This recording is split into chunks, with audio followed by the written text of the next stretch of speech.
If you're an interior design professional, you're a stager, you're a stylist, you are a landscape designer or an architect, you're in the right place. This is Business of Design, and I'm glad you're here.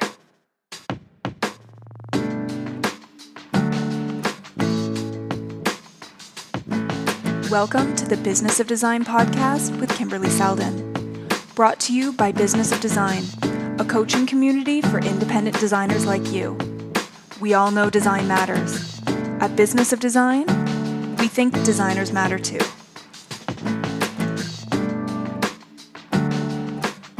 I want to say right off the bat, thank you so much to Cravat Inc., Cravat Fabrics. You know, they've been around since 1918, and they are a fifth-generation family-run business. That probably explains why their customer service is so good. Of course, I rely on them as my go-to resource for fabric and wall coverings and trimmings, and now even carpet and furniture, thanks to Cravat Curated. I find they really understand the pressures of my business. Their customer service is excellent. They have a vast variety of fabrics to choose from. And frankly, I love doing business with them. Thank you so much, Cravat Inc., for sponsoring our Business of Design podcast. And now on to the show. It's summertime in North America, and this has me working outdoors a lot more than I typically do. And I've been consulting with some landscape designers on various teams for client projects. I realize that not everyone includes that as part of their services, but I thought it might be helpful to hear from a landscape designer how we can work together with other professionals and, in fact, add value to our client projects. You're going to love Carson Arthur. He is this week's guest. Now, as you listen to the episode, think about whether or not you're missing out on opportunities to add value to the services you provide clients.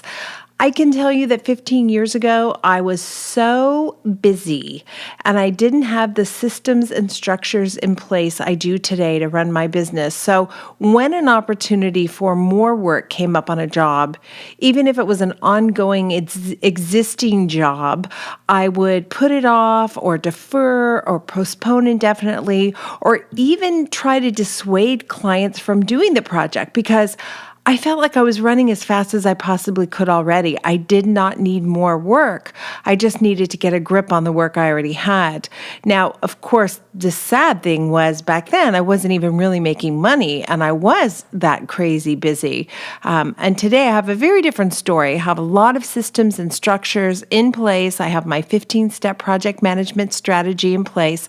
So when a client says, like happened today, hey, by the way, on the weekend we bought a cottage, I'm like, hooray, let's do this. We're working on her city condo, but if she's got a new cottage, I'm ready to start when she is. She's been a great customer. I will cop to something else that I'm not particularly proud of as well.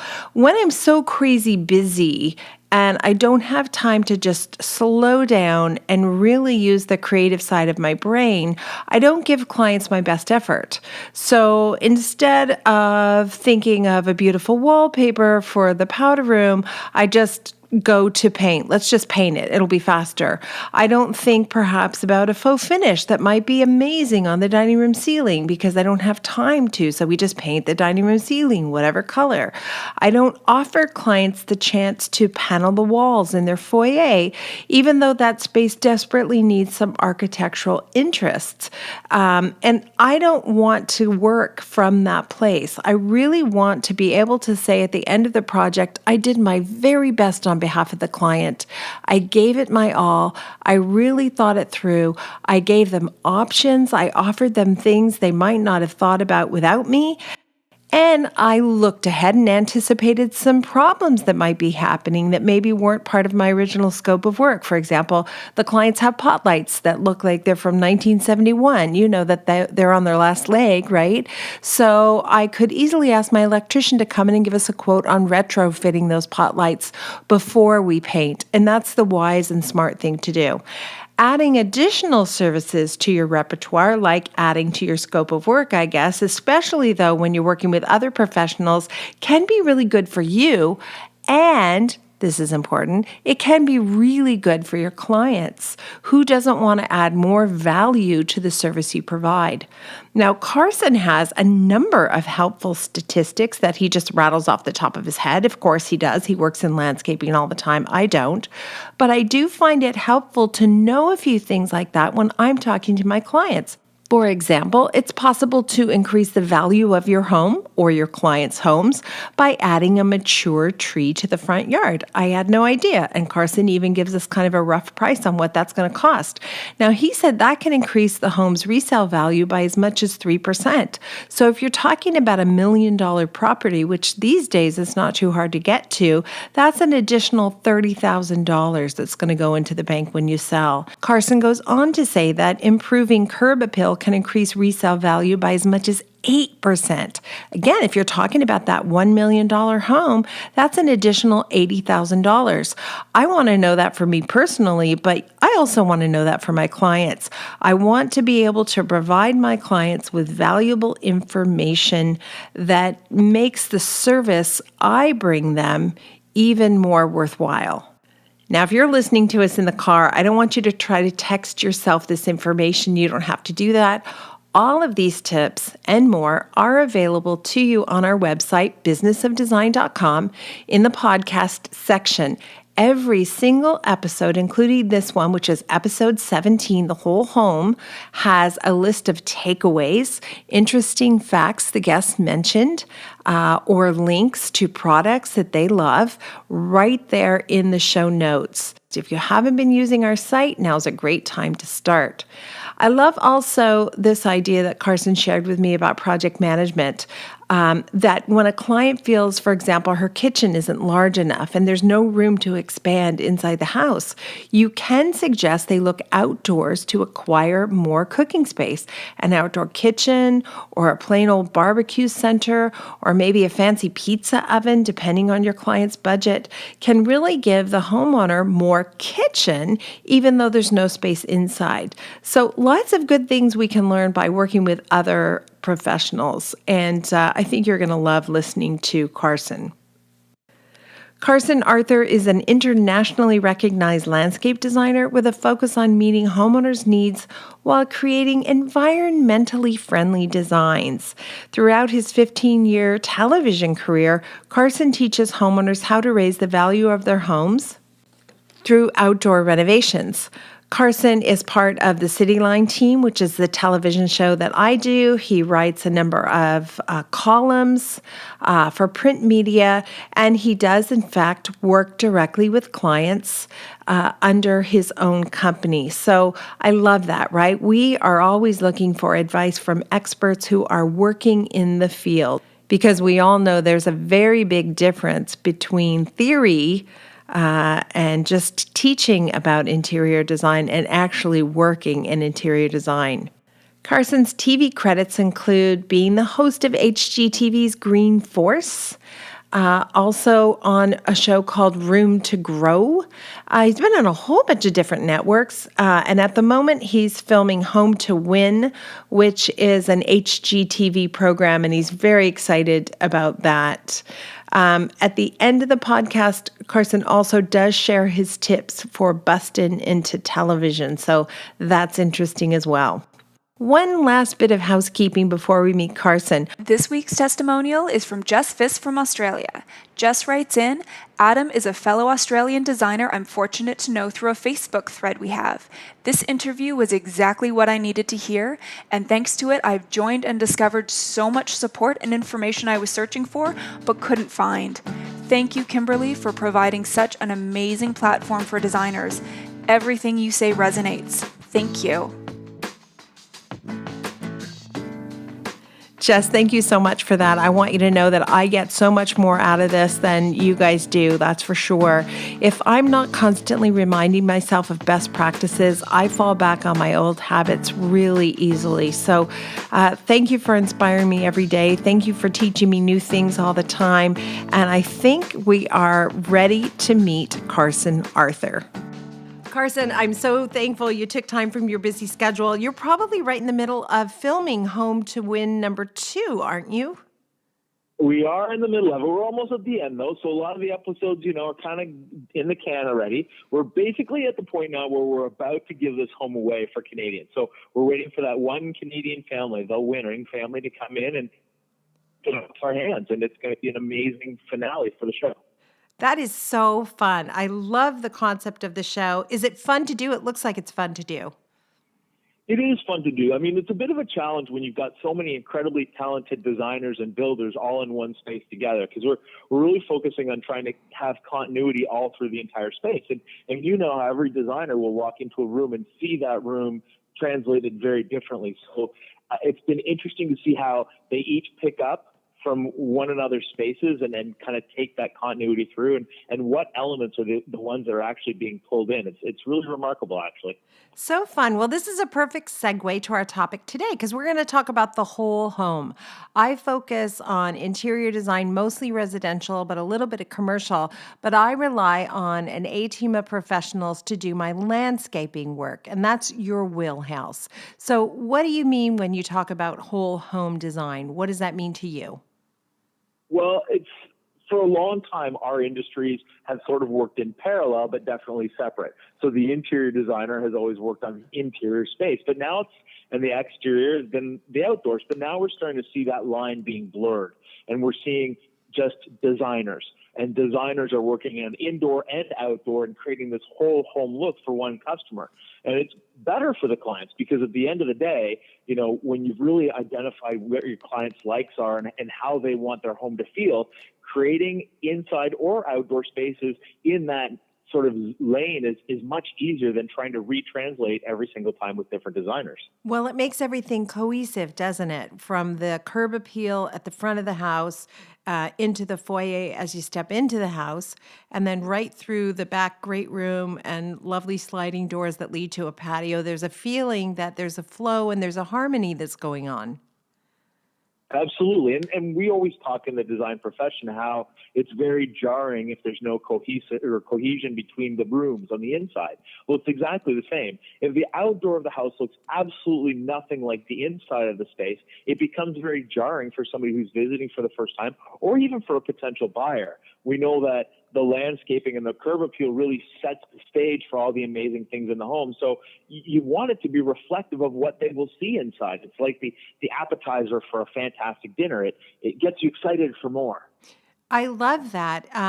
Now, I don't do landscaping myself, but I know who to call when I need landscaping done. You and I haven't worked together yet, but we're going to. We're going to figure out how to do that. What do you say to designers who say, oh, I don't want to bring a landscaper in because they're going to spend all the money? Like, how can we become a more cohesive team? Well, I'm not going to lie. Landscaping is very different from gardening. And when people think budgets, they often think more in line of what you would spend creating a flower bed versus doing stonework or patios or, creating that big outdoor space. So yes, landscaping can eat a lot of the budget. So you have to, be financially prepared for that.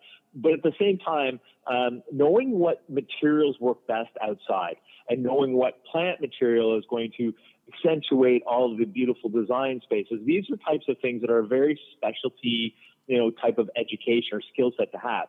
So for somebody who specializes more on the indoor of the home, bringing in somebody who already has that background can definitely lead to a further success down the road. Mm-hmm. I think so. And I think if the client is going to hire me to do the interior design and I can bring on a landscape designer or landscape architect that I know and trust, that's going to give comfort to the client that the whole thing is going to work together. Absolutely. And you want somebody who speaks your language. So as a designer, when you make references look for this type of style or you're trying to pull in this type of elements, you want an outdoor designer or an outdoor landscape contractor who gets that and is able to give you the materials you're looking for to create that overall impression. Now, the way that we handle this, and I want to know from you if this would work for you, is if we're first on the scene. In other words, I've been hired first, and I see that the landscaping work is about to be done or needs to be done, I'll just bring that straight up to the client and ask them if they'd like us to bring our landscaper into the project.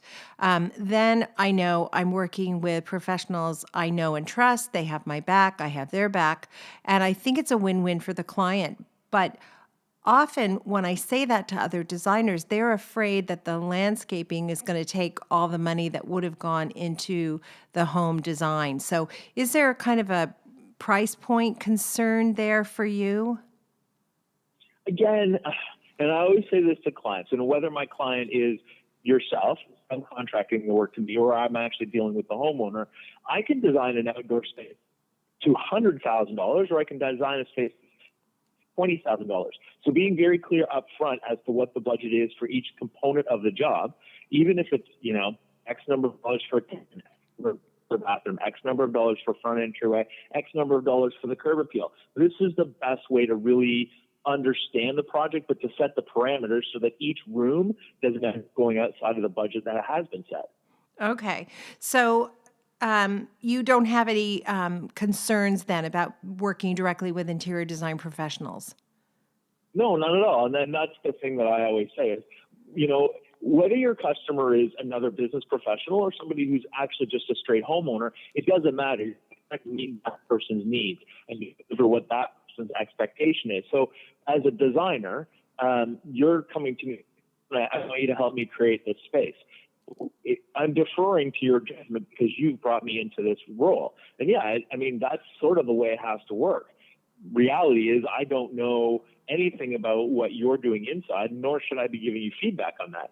So when you're bringing me in for the outside, it's because you need my expertise in that area. So absolutely, I work with the client if the client is in a design profession already.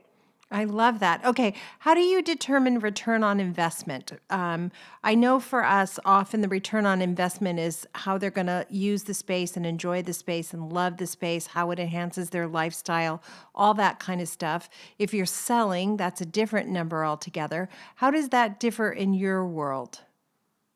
Well, with landscaping, it's interesting. We've never really had the numbers and the stats behind what we contribute to a home like we have today.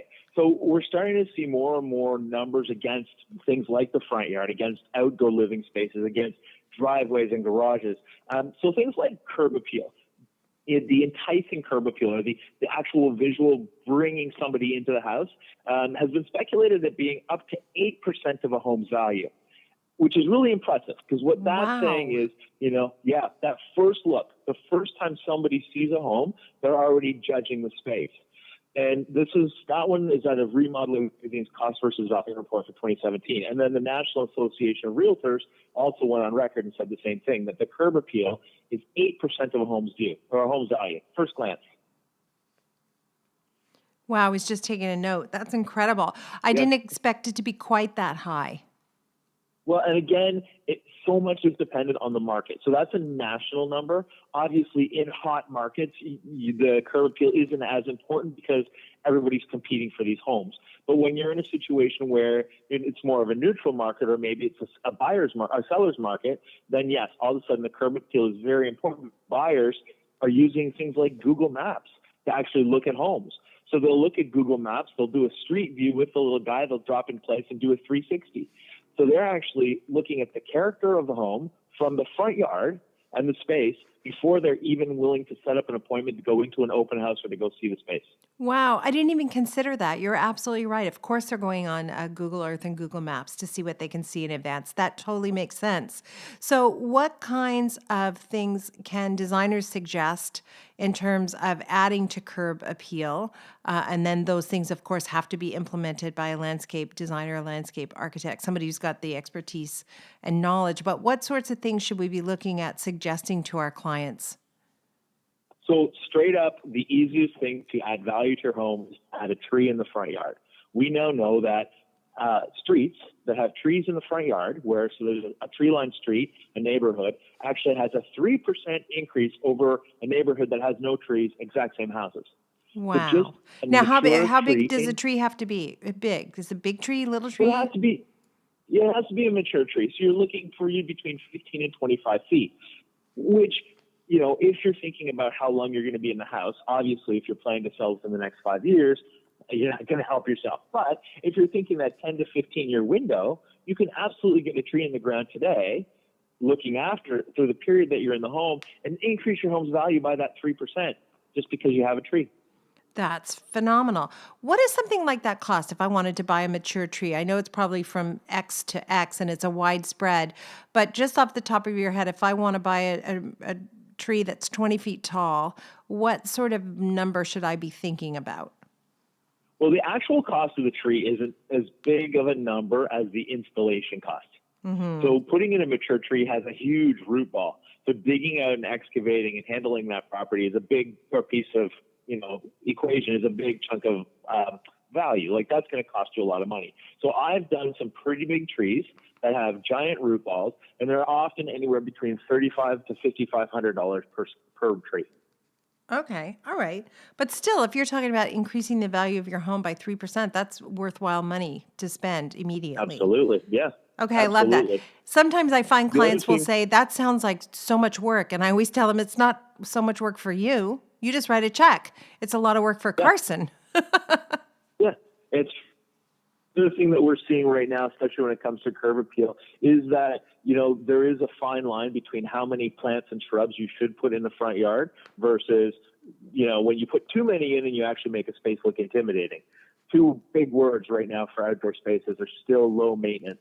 If you create a space that looks, fussy and has tons of plant materials, intimidating for buyers, that actually hurts your home value. However, if you can find that sweet spot where it's welcoming, it's inviting, it looks maintained and well cared for, you can actually raise your home's value between 3 and 4.5% just for having good trees, good shrubs, good landscaping. Wow. How much interest are people showing in drought-resistant plants and plants that you don't have to baby? Yeah, it's interesting. We've got 3 demographics in our marketplace in Canada right now. So we've got the baby boomers who are doing what we never expected. They're selling off the family homes. They're downsizing. They're going, townhouses and bungalows, and they're more plant savvy than the other demographics. So they're more interested in water resistant plants and drought tolerant and zero fights because they get it. They were part of that plant generation that, Mark Cullen sort of shepherded in. Then we have Generation X. And Generation X is saying, you know what? I'm going to spend lots of money in my outdoor spaces. I'm of the attitude that I've earned this money. I'm going to spend it the way I want to. And they're spending upwards of $200,000, $300,000, $400,000 in outdoor renovations. And they're justifying by saying, well, I'm not going to buy a cottage. This is my backyard oasis. And when it comes to drought tolerant plants, they actually are just going with whatever the landscaper says we're going to put in. So they're more likely to install irrigation systems than to be worrying about drought-tolerant plants. Yeah, and that makes sense to me. And those must be fun projects to work on. Those are actually, it depends on the homeowner. I mean, as well, big budget doesn't necessarily mean, woohoo, this is fun. It can often have a whole lot of different, sets of eyes on it all the time because you're spending a large chunk of money and there's bigger expectations as a result. Then we have our third group in the marketplace, which are the millennials. Now, the millennials just now are starting to buy houses. In fact, in our marketplace in Canada, 35% of the buyers today are millennials between the ages of 25 and 35. And they've actually listed, having plants and being bee friendly and being more holistic in their home as a priority for why they want to purchase a house over a condominium. So they are absolutely paying attention to drought tolerant and no GMOs and organic and, insecticide free spaces. This is the driving force. What's exciting is because they're such a big demographic and they're huge. They're 25% of our entire population. Because they're so into this and such a big demographic, they're going to pull retailers with them. So now we're starting to see more and more retailers on board saying, oh, hey, we need to cater to this customer. So all of a sudden, the outdoor things that we're seeing in the marketplace, things like Bluetooth watering systems and, drought tolerant plants, this is really specifically targeting the millennial consumer. Wow, as I'm listening to you, I realize that all of these things that sound familiar and they make sense when you say them. But this is not knowledge that I play with every single day. So it's a little bit stale in the back of my brain. To any designer who's listening, I would say you don't have to know everything. You just have to know who to hire. And it's okay Exactly. when you're recommending someone to your clients to say, this is not my wheelhouse, but this is who I trust and rely on to give me this information. And adding it to your repertoire of things that you provide is a great way to increase the scope of work on projects you work on, increase the amount of money that you're making on projects, and at the end of the day, provide full service to those clients who are going to be happier at the end of the day.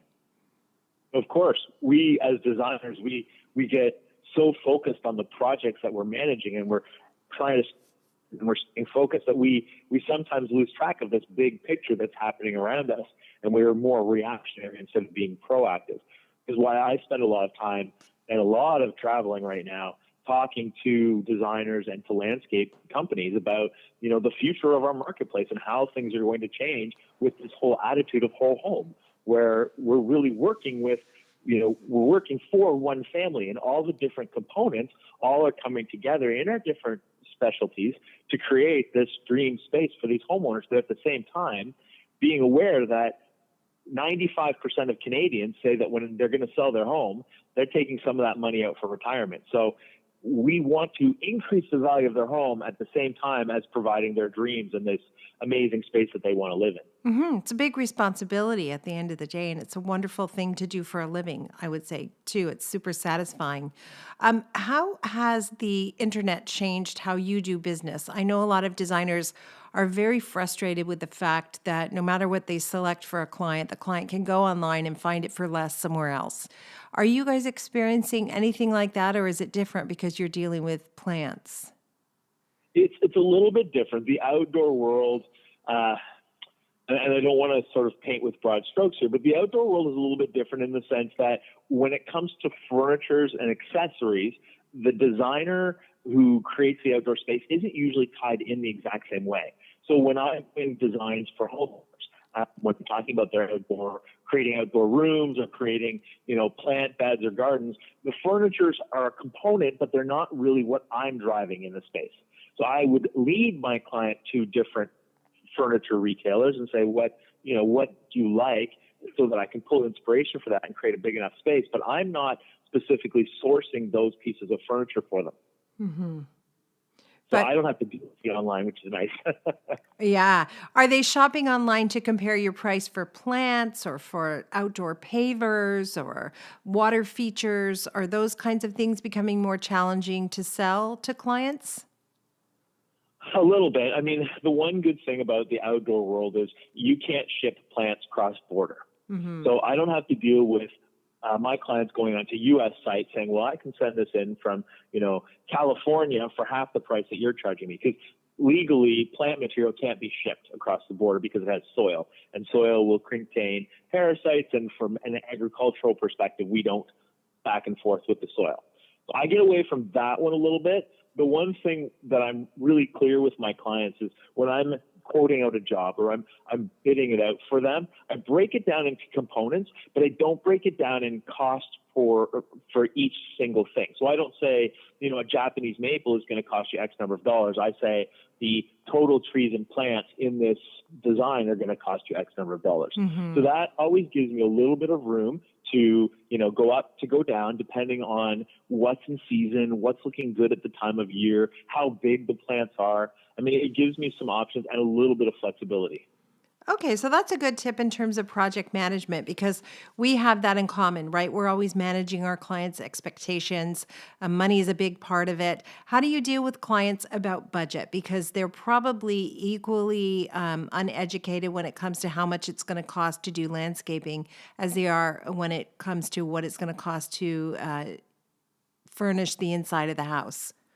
Yeah, the challenge that I have with clients is landscaping is so new to most Canadians in the sense this idea of investing outdoors, it just hasn't been done the way it is currently being done today. And what I mean by that is more and more homeowners are coming in with the bigger budget saying, I've got $65,000, what can we do?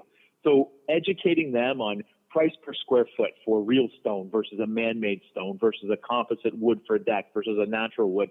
That's the big component for me personally. So when I know what their budget is and what I'm working towards and what kind of look I'm trying to create for them, I always give them, I don't want to say the high-low, but I always say, okay, if this is what you're looking for, be prepared for this type of pricing. This is an average. And the average is based on, some of the low materials versus some of the high materials.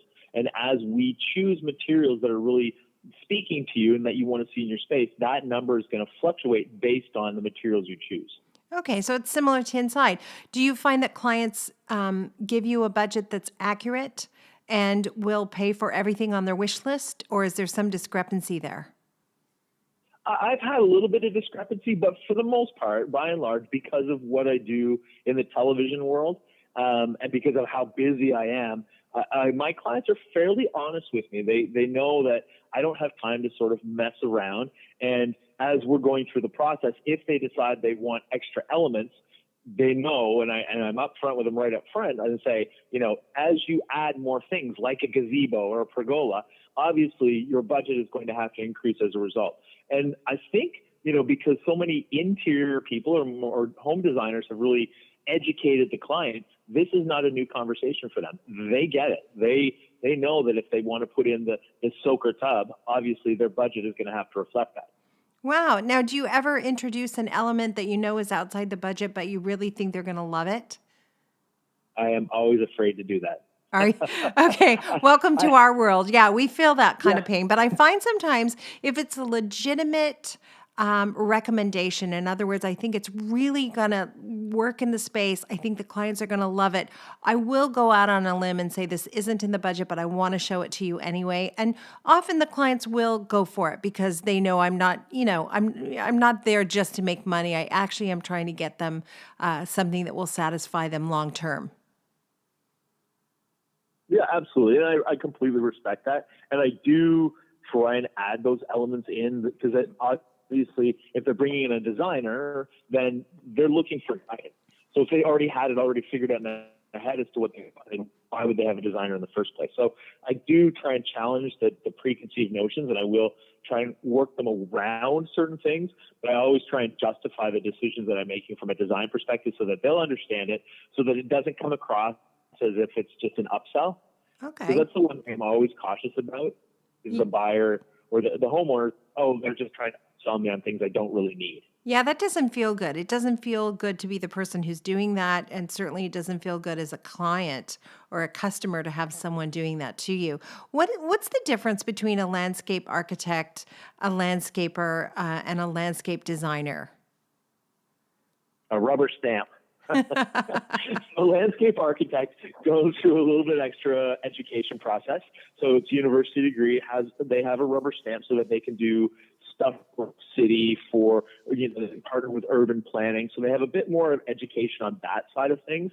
A landscape designer is somebody who, again, can be educated, have their certificate, have all those things, but really focuses on the residential aspect of things. Whereas a landscaper is somebody who more or less is like a contractor, same sort of role. They've learned their trade, so they bring their skill set with them a lot through trial and error, a lot through being on site and learning that type of stuff. Okay, and you can get great service at every one of those levels, and conversely, you can get bad service at every one of those levels. So you do still want to make sure that that person is passionate about what they do and is committed to doing excellent work and has integrity and all of that.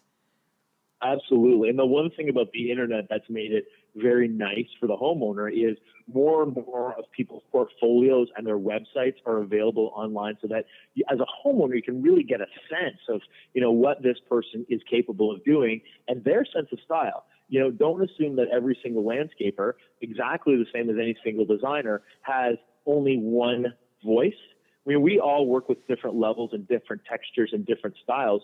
But when it comes to the backyard, the extension of the home, the outdoor room, is getting a lot of focus right now. And everybody's always joked that, in Canada, we don't have a lot of seasons outside, so why would people spend so much money? But what we're seeing is homeowners are so tired of being indoors all winter long that when that spring weather hits, they want to be outside as much as possible. So this concept of the outdoor room is really being driven by that necessity. And when I'm in a design situation, I always say to the homeowner, what don't you have inside? Is your kitchen big enough? Do you have the fireplace? Do you have the great room? Like, what are you missing indoors? And try and work that into my outdoor design. That way I know that they're going to use it more. So if they say, yes, Carson, I wish my kitchen was bigger, immediately I say, what about an outdoor kitchen? Mm-hmm. What about giving you that space outside? We can't change the inside, so what about the outside? We can add the smoker, add the pizza oven, give you more outdoor kitchen space that you can use all summer long to offset what you don't have inside. So use it as an extension of your home. Absolutely. And what we're seeing now in the marketplace is buyers are saying the same thing. So when they walk into a house for the first time and they're sort of thinking about how they're going to use that house in their own lives, if they say, oh, this kitchen is too small, then they see the outdoor kitchen, immediately it's like, oh, but we have that as the option. So it gives the buyer the exact same thing that you're thinking about for your own space.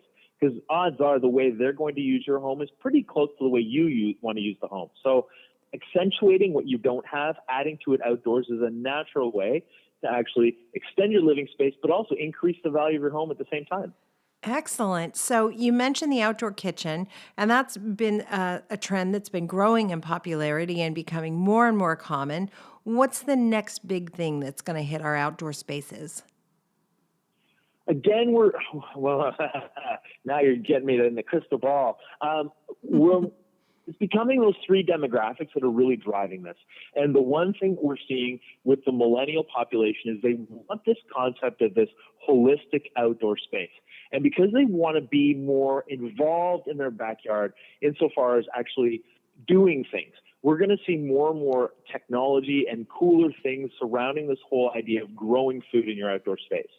So making more of your outdoors and instead of just a leisure space. So I'm seeing a lot of vertical design for vegetable gardens so that it looks aesthetically good, but at the same time it's functional. And that, I think, is really going to be a trend going forward. Oh, I love that idea. I've seen a lot of living walls, and they're vertical and beautiful. I never thought of doing a vegetable garden as a vertical wall outside. Ooh, I think I like that. Plus, I don't have to bend over so much. Gardening is hard. Exactly. It's really hard. Well, and it is hard, of course. I mean, the other thing with millennials being this younger generation, what they're saying about why they're choosing homes is very interesting. So obviously money is a driving force for this young group. Secondly is space. They actually are literally saying they're willing to move out of the city to get a little bit extra space. Mm-hmm. And the third thing, which is really interesting for me, because for most of us, location should have been a driving force for them, but for the millennials, the ability to be outdoors, to have outdoor gardens and curb appeal is more important to them than location. Wow, So that surprises the heck out of me. I thought for sure you would say the opposite, that they're all about location, location, location. They were when they were in condos, but now they're at the point where they're coupling up, they're having kids, they're saying, okay, one child in our 800 square foot Liberty Village condo was great, but now we want two, we got to get out. So they're leaving the downtown core in droves right now. We're seeing it in Vancouver. We're seeing it in all the major cities across the country. These millennials are getting out, and they're looking for jobs that allow them to work from home. Wow. So more companies, even reducing the amount of office employees by drastic amounts so that they can save on real estate rental costs. So they're saying to these guys, go work from home. The millennials, okay, I'm going to go work from home.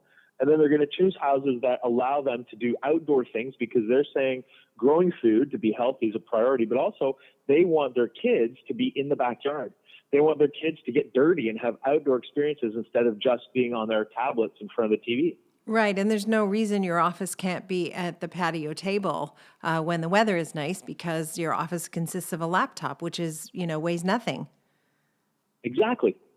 I've been obsessed in the last couple of years with finding the perfect outdoor patio heater. My favorite restaurants in LA have them, and it can be a little bit, it can be winter and freezing there, 75 degrees, and everybody's just freezing. And they turn on these little outdoor patio heaters, and suddenly it's, like a summer day. So, is that something that people are adding more and more to their backyard spaces and patio spaces? They are, but not in the ways that you would expect. The way you described was to be able to sit outside and have the heater so that you can sit and be comfortable. That's great, but that's not what homeowners are investing in. Instead, what they're doing is they're putting these heaters around their barbecues so that when they're barbecuing, they're staying warm so that they can expand their barbecuing season, which is amazing. It blows me away, but that's what they're doing. When it comes to the seating areas, yes, fire is definitely being incorporated. People love fire, and we have clean options that can be used pretty much anywhere. But at the same time, we're seeing the big heavy throws, the big pillows, the overstuffed kind of aspect of outdoors being incorporated even more. So you're still warm, even though you're technically heated. I never thought of that, and you just helped me figure out what I'm going to get my husband for his birthday. I never thought of heating the barbecue. He goes out there in weather that is just ridiculously cold sometimes. And poor man, he's putting on his ski jacket in order to go out and flip the fish or whatever. So that's a great idea. I'm going to incorporate that. Yeah. And they're so fantastic, these heaters now. They're stainless steel. They look good. So if they mount on the side of your house, they're not a visual eye. I mean, that actually is being, a big trend specifically around the barbecue. Wow. Any other things that people are asking to add to their outdoor wish list? Well, in Canada, again, when you talk about outdoor furniture, it keeps getting bigger and bigger. And more people are inspired by big sectionals and the fireplaces that are in the center of coffee tables and, big 8 and 10 person hot tubs. So the outdoor spaces themselves are growing. And finally, we're starting to see a reduction in grass. Canadians are saying, I don't need the lawn. The kids aren't going to go out and play soccer if I abandon them out there. That's not what they're going to do. So they're now sacrificing the lawn in favor of these bigger spaces to house these things that they want. I'm putting in pizza ovens this year and outdoor fireplaces that look like actually indoor fireplaces. So, these take big square footage. Canadians are finally saying, yes, I'm going for it. Yes, this is what I want. I'm going to have it, and I'm going to have a bigger outdoor living space. Carson, how long have you been in business for yourself? I started in marketing for Procter & Gamble about 20 years ago, and I had the opportunity to jump out and chase a new career path. Got into landscape design in, it's about 18 years ago now. What's interesting for me, though, was when I was in school, I was in a co-op program, and the jobs that were coming up for the co-op were wheelbarrow jockey or working for a lawn care maintenance company. And I said, that's not what I want to do. I'm already 29. I want to, kind of do something different with my life. So I got a behind-the-scenes job for my co-op assignment in my design school. So I was behind the scenes of a TV show, a gardening show. And the producer of that said, hey, you'd be really good. And I was a TV show from that. So I was cast in my first TV show before I'd even completed my education. Oh my gosh, that's exactly my scenario too. I became an expert in front of watchful eyes. I got lucky as well, and that's usually how it happens. You just get super lucky. So as long as we're on the topic, then for anybody listening who would love to have a spot on television, what advice can you give them about getting a foot in the door? Run away. No, it's interesting, especially if indoor, it's a little less challenging, right? To be focus on the indoor aspect, because we all have homes, we all have that the commonality. When it comes to outdoors, landscaping and gardening shows, it's significantly harder because there are no national advertisers that say, hey, we want you to promote our product on a national level. So it's much more challenging for a network to promote that type of TV show. That said, if it was me and I was starting over again today, I would go straight to web. Wouldn't even look back. So you mean, are you suggesting that they produce their own YouTube channel show or? Absolutely. Yeah, I think the availability to create your own viewership, to culture your own viewership, to really react to something that's more interactive in that sense is something that I never had on TV. What we did was we produced our TV shows, and then you aired it, and you hoped that what you did in that TV show worked. So there was no instant, back and forth or That ability to adjust interaction. and change. Yeah, that's a Yeah. great So tip. I think for YouTubers now, you can actually develop a huge audience. You're going to have to put work into it. This isn't like easy, just start and you're going to immediately have it. But if you know what you're talking about, if you have a sense of style that translates, that people want to hear about, I think the opportunity is there for somebody to really come in and do some amazing things in the Canadian marketplace. That's a great suggestion. So go straight to YouTube. I'm sure there's Yep. tons of tutorials on how to make that happen as well. And it wouldn't hurt to get some on-air experience at whatever your local television station is. That can always be good for you and help grow your local business as well. You do have to know what you're Absolutely. talking about, though. I mean, you put yourself out there in the world. And as you know, in fact, the other day we were on a television show together and you were showing some coral or faux coral. I don't even remember what it was, but I said, oh, be very careful when you show that. If you say that's coral, you're going to get, 12,000 notes, emails saying that you're destroying the oceans. And we Oh, we, yeah. we kind of laughed about it, but it's true. You do have to be very careful because your audience is going to hold you to account.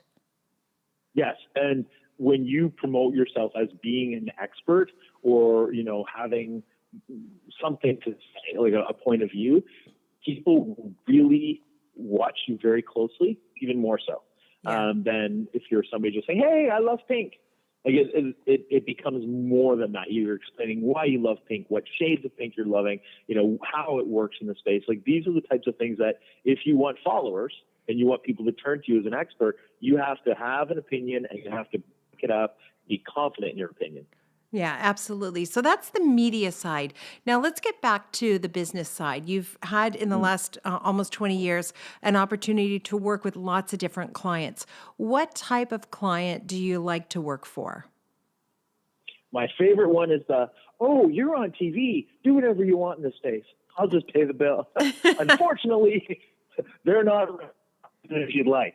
The client that I prefer to work with the most are the ones that, have some sort of idea as to what they're looking for. They have at least opinions about the aesthetics that they like. When they're wishy-washy, those are the hardest clients for me when I'm trying to interpret, clues from them about what they're excited about, and they don't know. That kills me. Yeah, that's so true. Actually, if they have a Pinterest board and every photo is a totally different style, I know that this is going to be really hard to pin them down. And conversely, if they have the same Pinterest board, but every single image is an iteration of the same style, I think this is going to be so easy. I'm going to be able to make them happy. That's true. So a Exactly. decisive client who kind of knows what they want is a good client. Yeah, the client who's put a little bit of effort into the research before they've contacted me is important. I do have clients all the time who say to me, hey, you're on TV. What do you think you should do in this space? And I'll always start that conversation with, if this was my home, this is what I would do. Yeah, It doesn't necessarily mean that that's the direction they're going, but at least I'm giving them a starting point. it's so true. They are hiring you for an opinion. And when you're starting out, that can be very scary. You don't want to give your opinion because what if they don't like it? Maybe you won't get the job. But I agree with you. I've learned over the years that clients want to hear, what would I do if it were my space? And if I go right there, 90% of the time they'll go with me. And the other 10% of the time they'll say, no, I don't like that at all. I was thinking more like this. And then we can regroup and do it that way. Exactly. There are some interesting design differences when it comes to indoors versus outdoors. Outside, we're working with existing soil. So ground that's already there will dictate a lot of the plant material or structures or what we can actually do in the space, so the limitations. Whereas, a homeowner say, oh, I want this, and they've pulled this from California, and that there's no way you can create that look outside. So these types of things, that outdoor element puts an extra little wrinkle in that I personally am always struggling with. I think the designers will relate to that as well. Like we rarely get to go into a house and they could say, do whatever you want, everything can go. Often there are pre-existing conditions and things that you're stuck with and elements in the house that you wish you could change, but not in the budget. And so we're working around them. So I think we can all relate to that. I asked you about lessons. I asked you about clients that you love. What about lessons you've learned from your more challenging client interactions? What sort of things have you learned by being a novice, making a mistake, and having to go back and make a client happy? Being organized is the name of the game. If you are a disorganized designer and you're asked to lead a project and you're with a map with, follow up and keeping communication lines open, if you're not capable of doing that, or you're not doing that, or giving it the attention it needs, that's when problems happen. And I'm an avid believer in the fact that I just want to touch base. It doesn't mean I need to micromanage the people I'm working with, but I need to know what's going on so that I can circumvent problems. And when I was in this, I hired good contractors and thought, well, they're amazing. I'm good. I'll just come in and check periodically. And that's where problems happen. So the more organized you are, the less likely problems are going to happen. Wow, that's great advice for all of us, for sure. Before we wrap it up, and you've been so interesting, and I have to have you back because I have so many more questions, but before we wrap it up, I want to hit you with some rapid fire value bombs. So we haven't prepared you for any of these. These are just quick things off the top of your head. Think about that interior designer or landscape designer who is growing his or her business, and some advice that you're going to be able to give them. So for example, I like to ask people, what's the best thing in your contract? What's a clause that you really rely on in your contract? Oh boy. I look at the contract as the entire whole living, breathing organism. I don't think that there's one particular part that I'm going to pull out, but the one thing that I'm going to be very clear with my clients on and say, this is the target price that we are working towards. Any changes that happen outside of the design that we're working on will be reflected in the price. So I always point that out to them. So they always say, hey, I want to add this, and what about that? And it's not in the original design, it's going to cost. So you have a mechanism for capturing that original scope of work. Absolutely. It's too scary otherwise. Yeah. Okay. That's a good one.